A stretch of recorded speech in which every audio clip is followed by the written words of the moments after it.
সদি আপনাদেরকে আজকে আমি অত্যন্ত গুরুত্বপূর্ণ একটি আলোচনা শোনাবো। আশা করি সকলে মনোযোগ সহকারে শুনবেন। যেই পুরুষের গায়রত নাই, যেই পুরুষের আত্মমর্যাদা বোধ নাই, আত্মসম্মান নাই, ওই ব্যক্তির লজ্জা নাই। আর যেই ব্যক্তির লজ্জা নাই, ওই ব্যক্তির ঈমান নাই। যেই ব্যক্তির ঈমান নাই, ওই ব্যক্তির জান্নাতে যাওয়া হারাম হারাম হারাম। এখন হুজুর আপনি বলেছেন পুরুষের গায়রত। পুরুষের গায়রত কি? পুরুষের গায়রত হচ্ছে তার আত্মসম্মান বোধ। পুরুষের গায়রত হচ্ছে তার ব্যক্তিত্ব। যে ব্যক্তির ব্যক্তিত্ব রয়েছে ওই ব্যক্তির রুহানি ঈমানি শক্তি রয়েছে। যে ব্যক্তির ব্যক্তিত্ব নাই তার রুহানি এবং ঈমানি শক্তি নেই। আজকের সমাজ এত নিকৃষ্টর পথে আমরা চলে যাচ্ছি।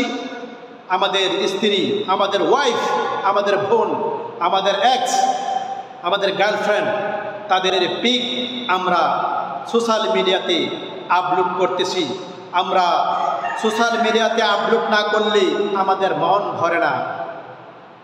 দোস্ত আসছে, বন্ধু আসছে, রিয়াকশন দিচ্ছে, দোস্ত তোমার স্ত্রী সেই জোস দেখার মতো, ওয়াও তার ফিগার বহুত আচ্ছা। কেন জানি বাবির সঙ্গে আমার বিবাহের পূর্বে দেখা হলো না। এমন কিছু নাটক রয়েছে যেই নাটকের মধ্যে বন্ধু বন্ধুর ওয়াইফকে চমকাচ্ছে, নাউজুবিল্লাহ নাউজুবিল্লাহ নাউজুবিল্লাহ। অথচ বন্ধু ওই জিনিসটাকে হেসে দিচ্ছে। মোবাইলে ফেসবুকে বিভিন্ন রিয়াকশন আসছে, বিভিন্নভাবে কমেন্ট করতেছে মানুষ, দোস্ত তোমার ওয়াইফের ফিগারটা সেই। দোস্ত হাহা দিচ্ছে, লাইক দিচ্ছে, কমেন্টস করতেছে। আসলে এটা কিন্তু আপনার জন্য বিরাট বড় ক্ষতির কারণ হচ্ছে। আপনার গায়রত নাই, আপনার পুরুষত্ব নাই, আপনার আত্মমর্যাদা বোধ নাই। যেই ব্যক্তির আত্মমর্যাদা বোধ থাকবে না ওই ব্যক্তি কখনো কখনো সমাজের একজন ভালো ব্যক্তিত্ব হতে পারে না। তার ঈমানি শক্তি থাকবে না, তার রুহানি শক্তি থাকবে না।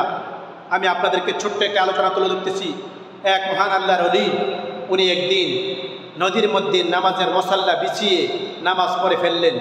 এবার তার স্ত্রীকে গিয়ে বলতেছেন, ও আমার স্ত্রী শোনো, আমি আমার আল্লাহ পাক রব্বুল আলামিনের পক্ষ থেকে এমন রুহানি শক্তি অর্জন করেছি, আমি নদীর মধ্যে পানির মধ্যে দাঁড়ায় নামাজ পড়তে পারি, আমাকে কোনো অসুবিধা হচ্ছে না, পানির মধ্যে আমি ডুবতেছি না। তার স্ত্রী বলতেছেন, স্বামী এটা আমার জন্যে। এটা কি? এটা আমার জন্যে।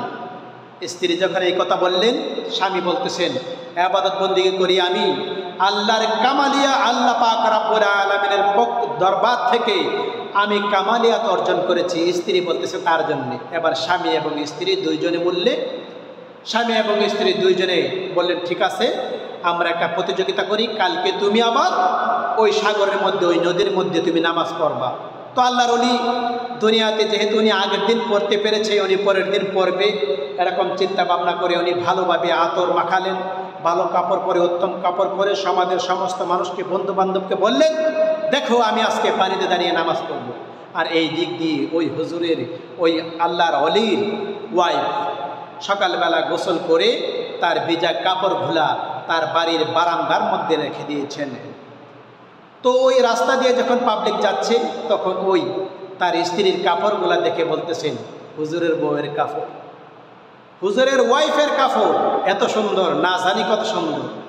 ভিজা কাপড় সকালবেলা নেড়ে দিচ্ছে, মনে হয় আজকে হুজুরে ও এইটা সেইটা ইত্যাদি ইত্যাদি।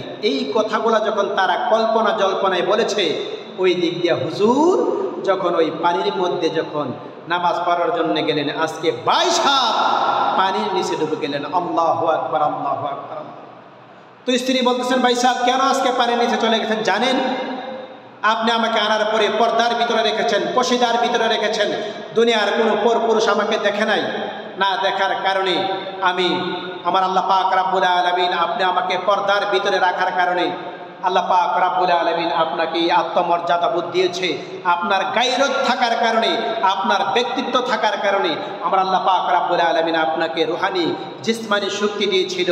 কিন্তু আজকে আমি যখন সকালবেলা গোসল করে ওই কাপড়টাকে, ভিজা কাপড়টাকে আমি বারান্দায় নেড়ে দিয়েছিলাম, মানুষ ওই কাপড়গুলো দেখে সমালোচনা করেছে। এতে করে আপনার রুহানি শক্তি একবারে তলানিতে চলে গেছে। এতে করে আমাদের স্পষ্ট হয়ে গেলাম, আপনার আমার স্ত্রী যদি পর পুরুষের দেখে আপনার আমার আমল নষ্ট হয়ে যাবে, আপনি আমি দায়ুস হয়ে যাব। শুধু তাই নয়, আপনার স্ত্রীকে যদি 40 জন পুরুষ দেখে আপনার স্ত্রী দায়ুস হয়ে যাবে। ওই দায়ুস মহিলা থেকে কখনো হাফেজে কোরআন হবে না, কখনো আল্লাহর ওলি আশা করা যায় না, কখনো ঘুষবিহীন সুদবিহীন একজন সুপুরুষ আপনি বানাতে পারবেন না, বানাতে পারবেন না, বানাতে পারবেন না। এই জন্য আপনার গায়রত থাকা প্রয়োজন। আল্লাহ পাক রব্বুল আলামিনের হাবিব ইমামুল আম্বিয়া রাসূল পাক সাল্লাল্লাহু তাআলা আলাইহি ওয়াসাল্লামের একজন সাহাবী, উনি বলতেছেন, আমি যদি আমার স্ত্রীকে কোনো পর পুরুষের সাথে দেখতে পাই, আমি তার গর্দান থেকে মাথাটাকে আলাদা করে দেব। এই খবর রাসূল আকরাম সাল্লাল্লাহু তাআলা আলাইহি সাল্লামের দরবারে আসছে, হুজুর মুসলমানকে হত্যা করা হারাম। আপনার এক সাহাবী বলেছেন তার স্ত্রীকে যদি পর পুরুষের সাথে দেখে তাহলে তাকে হত্যা করে ফেলবে। আল্লাহর নবী বললেন, ইমামুল আম্বিয়া বললেন, সে সত্য কথাই বলেছে, আমিও এটাই করতাম। শুধু আমি যেই লজ্জাবোধ করি, আমার মাবুদও তার চাইতে আর বেশি লজ্জাবোধ করে। এই জন্য আমাদের উচিত আমাদের ওয়াইফ, আমাদের মা, আমাদের বোনদেরকে আমরা পর্দার ভিতরে রাখবো। আপনি আপনার ওয়াইফের ছবি ভিডিও ফেসবুকে আপলোড দিচ্ছেন, এতে করে আপনার বিপদ আপনি ডেকে আনছেন, আপনার বিপদ আপনি ডেকে আনছেন। আল্লাহ পাক রব্বুল আলামিন যেন আপনাকে আমাকে আপনার আমার গায়রত ঠিক রাখার তৌফিক দান করে। সকলে বলে আমিন। ওয়া আখিরু দাওয়ানা আলহামদুলিল্লাহি রাব্বিল আলামিন। আসসালামু আলাইকুম। সবাই ভালো থাকবেন।